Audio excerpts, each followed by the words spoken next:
Hello student, আমি তোমাদের sir তোমাদের সকলকে স্বাগত জানাই। তোমরা অনেকেই দুশ্চিন্তার মধ্যে রয়েছো এবং অনেকেই চিন্তিত সরকারের আজকে এই আপডেট শুনে, তাই না? তোমরা রাজ্য বাজেটে 22শে জুনে তোমরা শুনে নিয়েছো যে ইউআর দের জন্য অর্থাৎ আনরিজার্ভ ক্যাটাগরির জন্য কতটা দুঃখের বিষয়, তাই না? তোমরা অনেকেই শুনে নিয়েছো। তাছাড়া আজকের ভিডিওটা কোনো সাধারণ আপডেট নয়, বরং আজকের এই ভিডিওটা হতে চলেছে আমাদের রাজ্যে লাখ লাখ চাকরি প্রার্থীদের বুকের ভেতরে জমে থাকা একটা চাপা যন্ত্রণার বহিঃপ্রকাশ। বিশেষ করে সেই সমস্ত আনরিজার্ভ বা ইউআর অর্থাৎ জেনারেল ক্যাটাগরির পুরুষ পরীক্ষার্থীদের জন্য যাদের জীবনে সম্প্রতি ঘোষিত রাজ্য বাজেটের পর রীতিমতো একটা কালো দিন নেমে এসেছে। হ্যাঁ বন্ধুরা, ঠিকই শুনছো, কেননা একটা কালো দিন আগামী 22শে জুন বাজেট ঘোষণার পর থেকেই কিন্তু, এবং অনেকেই প্রশ্ন করেছেন যে সবার একটাই প্রশ্ন, তাহলে কি ইউআর বা জেনারেল ছেলেদের জন্য আর কিছুই রইল না? জেনারেল কাস্ট কি তাহলে অলিখিত ভাবে বাতিল হয়ে গেল? যে 33% মহিলা সংরক্ষণের কথা বলে চারিদিকে ঢোল পেটানো হচ্ছে, সেটা কি আসলে পুরুষ পরীক্ষার্থীদের জীবনের ওপর একটা ভয়ঙ্কর বজ্রঘাত নয়? কেন বলছি এটা? কেননা বন্ধুরা, তোমরাই আমাকে বলো তো যে এই রাজ্যে গত 10 বছর ধরে সেইভাবে কোনো বড় এক্সাম হয়নি, তাই না? লাখ লাখ ছেলের বয়স পেরিয়ে গেছে, চোখের সামনে স্বপ্নগুলো ভেঙে চুরমার হয়ে গেছে। আজ যদি মহিলাদের জন্যই এত রিজার্ভেশন দেওয়া হয়, তাহলে এই যে 10 বছর এক্সাম হয়নি সেটার দায়টা কে নেবে? এই দায় কি সরকার নেবে? তো বলে রাখি, একদমই নেবে না, তাই না? তাহলে এটা করারই বা কি দরকার ছিল? একই 10 বছর এক্সাম হয়নি, তারপরে এই সবে মাত্র 2025-এ এক্সাম হয়েছে, তার ওপর আবার এই এই সব কাণ্ড, তাই না?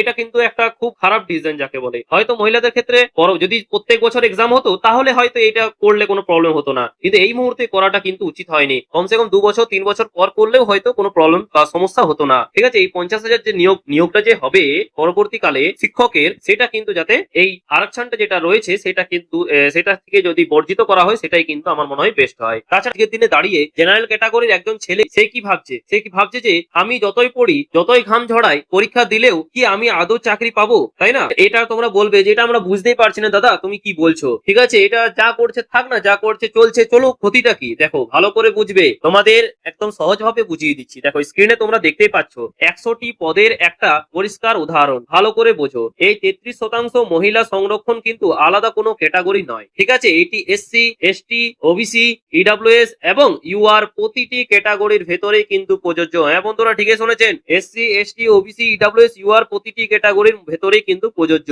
অর্থাৎ এসসি মহিলারাও ক্ষেত্রে এসসি কোটার মধ্যেই এবং ওবিসি মহিলারা ওবিসি কোটার মধ্যেই সুযোগ পাবে। যদি 100টা সিট থাকে, তার মধ্যে আনরিজার্ভ বা জেনারেল অর্থাৎ ইউআর সিট থাকে 55টি, নতুন নিয়ম অনুযায়ী এই 55টির মধ্যে সরাসরি 18টা সিট মহিলাদের জন্য পুরোপুরি বুক হয়ে গেল, তাই না? তাহলে জেনারেল ছেলে মেয়েদের জন্য অর্থাৎ 17টা কিংবা 18টা সিট মহিলাদের জন্য বুক হয়ে গেল। তাহলে জেনারেল ছেলে মেয়েদের জন্য কি রইলো? মিলিয়ে বাকি রইলো বাকি কটি সিট, তাই না? মাত্র 37টি। অন্যান্য ক্যাটাগরির দিকে তাকাও, এসসি ক্যাটাগরিতে 22টি সিটের মধ্যে যদি 7টি মেয়েদের আর ছেলে মেয়ে মিলিয়ে যদি বাকি রইলো 15টি। আর তাছাড়া ওবিসি ক্যাটাগরিতে 7টি সিটের মধ্যে 2টি শুধুমাত্র মেয়েদের আর ছেলে মেয়ে মিলিয়ে বাকি রইলো 5টি। এসটি ক্যাটাগরিতেও কিন্তু 6টি সিটের মধ্যে 2টি শুধু মেয়েদের আর ছেলে মেয়ে মিলিয়ে বাকি রইলো 4টি। এবারে আমরা বলছি একটা সাধারণ হিসাব, যে যদি এসসি, এসটি, ওবিসি কিংবা ইডব্লিউএস ক্যাটাগরি থেকে বাই চান্স যদি সে জেনারেল কাট অফ অতিক্রম করে, দেখো এখানে তো একটা লিমিটেড সিট থাকে, তাই না? এসসি, এসটি, ওবিসি তে হয়তো 10টা সিট থাকলো, তো 10টা সিট এসসি তে নেব। এবার এসসি কাস্টের ছেলেরা হয়তো সেখানে দেখা গেছে যে সেখানে আছে প্রায় 30টি। ঠিক আছে, 30টি এসসি কাস্টের ছেলে আছে এবং 10টি সিট রয়েছে, তাহলে 10 জন তো পেয়ে গেল, হয়তো ওখান থেকে এসসি কাস্ট থেকে পেয়ে গেল। এবার আমার প্রশ্নটা হচ্ছে যে বাকি যে 20 জন আছে অর্থাৎ 20 জন, সেই 20 জনের মধ্যে 10 জন যদি বাদও চলে যায় এবং ওখান থেকে যদি 10 জন জেনারেল কাট অফ ক্লিয়ার করে থাকে, হ্যাঁ বন্ধুরা ঠিকই শুনেছেন, জেনারেল কাট অফ যদি ক্লিয়ার করে থাকে, তাহলে তাকে কিন্তু প্রথমে সুযোগ দেওয়া হবে। অর্থাৎ যে এসসি, তুমি কি জেনারেল সিট নেবে না এসসি? এসসি তো কভার হয়ে গেল, এর ফলে জেনারেল সিটে দিতে হবে তাকে, তাহলে সে কিন্তু জেনারেল সিটটাও কিন্তু খেয়ে দেবে। এর ফলে কি হবে, যে 10টি সিট ইউআর ক্যাটাগরিতে রয়েছে, সেই ইউআর ক্যাটাগরিতে কিন্তু আর জেনারেল ক্যাটাগরির ছেলেরা কিন্তু অর্থাৎ আনরিজার্ভ ক্যাটাগরি অর্থাৎ ইউআর ক্যাটাগরির ছেলেরা তো ঢুকবে না। এর ফলে কারা ঢুকবে? যারা ওবিসি, এসটি, ওরা কিন্তু সেই সিটগুলো কিন্তু ক্যাপচার করে নেবে কিংবা ওই সিটগুলো কিন্তু পেয়ে যাবে। এর ফলে কাদের লস হবে? এর ফলে অর্থাৎ জেনারেলদের অর্থাৎ তোমাদের কিন্তু লস হবে। বুঝতেই পারছো, এটা কিন্তু একটা খুব খারাপ ডিসিশন যাকে বলে। কমসে কম মহিলাদের জন্য যে 33% আরক্ষণ যেটা দেওয়া হচ্ছে, সেটা যদি না থাকে তাহলে হয়তো এতটা সমস্যা হতো না। ঠিক আছে, কিন্তু এক্ষেত্রে অনেকটাই সমস্যা হবে। ওখানে 18 সিট তো নিয়ে নিল, প্লাস 37টা সিটের মধ্যেও যদি 17টা সিট যদি এসসি, এসটি, ওবিসি থেকে যদি চলে আসে, তাহলে বুঝতে পারছো তো কি হবে? তাহলে বাকি রইলো 20টি। হ্যাঁ বন্ধুরা, ঠিকই শুনেছো, যে 20টা সিট অর্থাৎ 100টা সিটের মধ্যে হয়তো 20 জন জেনারেল ক্যান্ডিডেটরা চাকরি পাবে। পাবে, 80টা সিট কিন্তু বাকি অন্যান্যরা পেয়ে যাবে। মানে কতটা দুঃখের বিষয়, তাই না? তোমাদের এই বিষয়ে কি মতামত? আমি কি সত্যি সঠিকভাবে বোঝাতে পারছি নাকি পারছি না? অবশ্যই কিন্তু কমেন্ট বক্সে জানাতে ভুলবে না। আর কিছু প্রশ্ন থাকলে অবশ্যই জানাবে। তাছাড়া এর ফলে তোমরা জানো তো, তোমরা আগের বারে যে কাট অফটা দেখেছিলে, আমি তো তোমাদেরকে কাট অফটা বলেছিলাম এবং হুবহু ওই কাট অফটাই মিলে গিয়েছে, তাই না? এবারে যখন এক্সাম হবে দেখবে সেই টাইপেরই কিন্তু কাট অফ হওয়ার প্রবল সম্ভাবনা রয়েছে। অর্থাৎ নতুন যারা ক্যান্ডিডেট, যারা ফ্রেশার, তারা আশা নিয়েছিল যে নতুন সরকার এলে হয়তো নতুন করে এক্সাম দেবো এবং নতুন করে পরীক্ষাটা ক্লিয়ার করবো এবং একটা চাকরি সুনিশ্চিত করব। সেখানে কিন্তু আর সেই ক্যাটাগরিতে আর পড়ছে না। অর্থাৎ ফ্রেশার ক্যান্ডিডেট, অর্থাৎ জেনারেল ফ্রেশার ক্যান্ডিডেটরা কিন্তু এই কম্পিটিশন থেকে আশা করা যায় যে বঞ্চিত হচ্ছে। কেন বলছি বঞ্চিত হচ্ছে? ঠিক আছে, আমি বলছি না যে সম্পূর্ণ বঞ্চিত হবে, ঠিক আছে, কিন্তু অনেকেই বঞ্চিত হবে। কেন বলছি? কেননা কাট অফ কিন্তু একদম আকাশ ছোঁয়া হয়ে যাবে। ঠিক আছে, তোমরাও বুঝতে পারছো কাট অফ কি আকাশ ছোঁয়া হবে না? বলো, একদম হবে। কেন জেনারেল ক্যাটাগরি কিন্তু 20টা সিট, 100টা সিটের মধ্যে যদি 20টা সিট পাওয়া যায়, তো জেনারেল ক্যাটাগরি তো বেশি সিট থাকে, তাই না? সেক্ষেত্রে তোমাদের কিন্তু এখানে বন্ধ হয়ে যাবে। এটাই এখন দুঃখের বিষয়। এখন পরবর্তীতে সরকার এই নিয়ে কি আলোচনা হয় সেটাই কিন্তু আমরা নজর রাখছি। তাছাড়া এটা নিয়ে তোমাদের কি মতামত অবশ্যই কিন্তু কমেন্ট বক্সে জানাতে ভুলবে না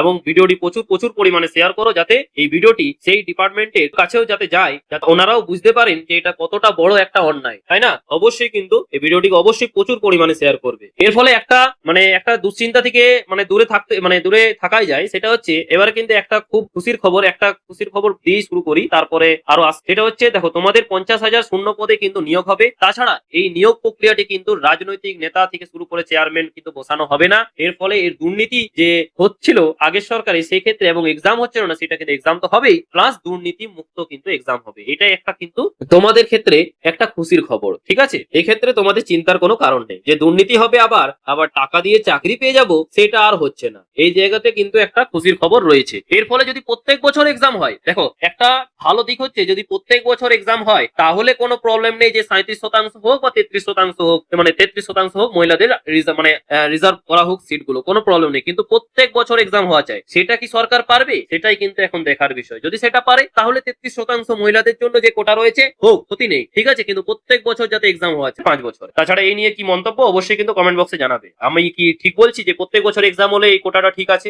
নাকি ঠিক বলছি না অবশ্যই কমেন্টে জানাবে। কিন্তু যদি প্রত্যেক বছর না হয় তাহলে কিন্তু এটা সম্পূর্ণ ভুল, এটাও আমি জানাই। এবার চলে আসি, আর যারা 2025 সালে SLST এক্সাম এবং আগের আটকে থাকা নিয়োগ নিয়ে দুশ্চিন্তায় আছো, তাদের জন্য সব থেকে বড় সুখবরটা দিয়ে রাখি। 2025 সালে SLST এক্সাম হয়েছে, তার কিন্তু ডিবি অর্থাৎ ডকুমেন্টস ভেরিফিকেশন, অর্থাৎ বিশেষ করে নবম দশমের ক্ষেত্রে খুব তাড়াতাড়ির মধ্যে কিন্তু ডাকা হবে। আগামী জুলাই মাসের মাঝামাঝি সময় থেকে কিন্তু তোমাদের ডিবি অর্থাৎ ডকুমেন্টস ভেরিফিকেশনের জন্য ডাকা হতে পারে, শুরু হয়ে যাবে। ঠিক আছে, এবং তোমরা নিজের প্রস্তুতি অবশ্যই জোর কদমে চালিয়ে যাও। এবং এটা সুপ্রিম কোর্টের নজরদারিতে হচ্ছে, তাই কিন্তু এর কিন্তু বাতিল হওয়ার কোনো সম্ভাবনা নেই বললেই চলে। ঠিক আছে, এটা কিন্তু হবে না, বাতিল হবে না। তোমাদের এই নিয়োগ হচ্ছে এবং হবে, এবং তোমাদের যা প্রিপারেশন আছে সেটা কিন্তু প্রিপারেশন করো। পরবর্তীকালে ফ্রেশার ক্যান্ডিডেটদের জন্য কিন্তু 50,000 ভ্যাকেন্সি। তাছাড়া আমি জানি যে এই কঠিন পরিস্থিতিতে একটু সামালতে একটু শক্ত হতে হবে তোমাদেরকে। ঠিক আছে, তাছাড়া আমি তো আছি তোমাদের মোটিভেট করার জন্য, অবশ্যই সাথে থাকবো।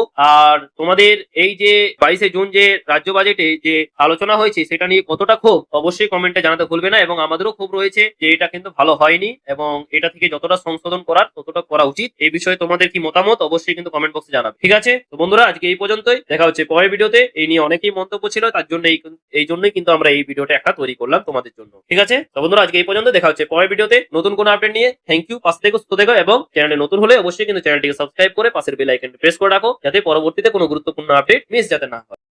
পরিষ্কার আমরা বলেছি এই অর্থবর্ষে 1 লক্ষ নতুন নিয়োগ হবে, 20,000 পুলিশে এবং 50,000 শিক্ষক, শিক্ষিকা, শিক্ষাকর্মী, অধ্যাপক এবং আমাদের অন্যান্য যারা শিক্ষা প্রতিষ্ঠানকে সেবা দান করেন, 50,000-এর কথা বলা হয়েছে। বাকি 30,000-এর ক্ষেত্রে সরকারি অফিসগুলো ডাটা এন্ট্রি অপারেটর, চুক্তিভিত্তিক লোকেদের দ্বারা চলছে। সেখানেও যে যে দপ্তরে যেমন যেমন ভ্যাকেন্সি আছে তাকে পূরণ করা হবে। ও সবচেয়ে বড় কথা, বাজেট বক্তৃতায় অর্থমন্ত্রী বলেছেন নিয়োগে কোনো রাজনৈতিক লোক নিয়োগ কমিটিতে থাকছে না, ইউপিএসসি কে ফলো করবে পশ্চিমবঙ্গ সরকার। এবং আজকে যে চাকরির দুর্নীতি হয়েছে, সেই দুর্নীতির হাত থেকে আগামী দিনে আগামী প্রজন্ম, বেকার যুবক যুবতীরা রক্ষা পাবে। এটি একটি বড় দিক।